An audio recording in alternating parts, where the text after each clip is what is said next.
Personalized care means designing treatment around each patient's individual needs.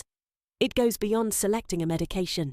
It involves understanding the patient's daily life, priorities, and even the type of asthma they have.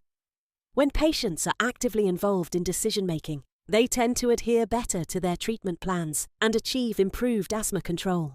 Begin by inviting the patient to share their perspective. How does your asthma affect your daily activities? Have you used inhalers before? What did you like or dislike about them? Next, explain the inhaler devices available.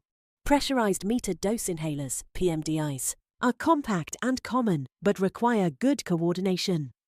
Dry powder inhalers, or DPIs, are breath-actuated, which can be easier for some patients but require a strong inhalation effort. Discuss device features like portability, cost, ease of use, and whether a spacer might be necessary.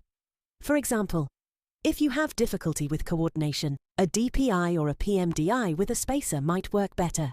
Next, explain that asthma isn't one size fits all. There are different types, phenotypes, that help guide treatment decisions.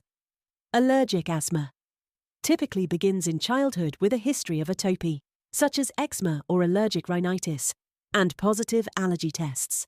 These patients usually do very well with ICS-based therapy and may benefit from additional allergen control measures. Non-allergic, adult-onset asthma usually appears later in life without the classic allergic features. Early daily maintenance therapy with ICS is often needed, and sometimes higher doses are required. Cough variant asthma presents primarily as a chronic cough. Even if baseline tests seem normal, a trial of ICS is advised to see if symptoms improve. Asthma with persistent airflow limitation. This condition often requires referral to an asthma specialist, revealed by repeated lung function tests that show persistent obstruction despite bronchodilator use. These patients often require more aggressive combination therapy, typically an ICS plus a long-acting beta-2 agonist, LABA. Asthma with obesity occurs in patients with a high body mass index BMI and may have a different inflammatory profile. While treatment still centers on ICS-based therapy, the approach is tailored to address individual comorbidities. It is essential to summarize the discussion with a clear plan.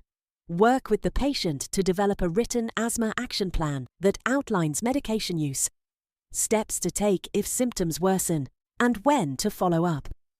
Finally, regular follow-ups are key to maintaining control and adapting the plan. Reassure the patient. We'll review your treatment and inhaler technique regularly.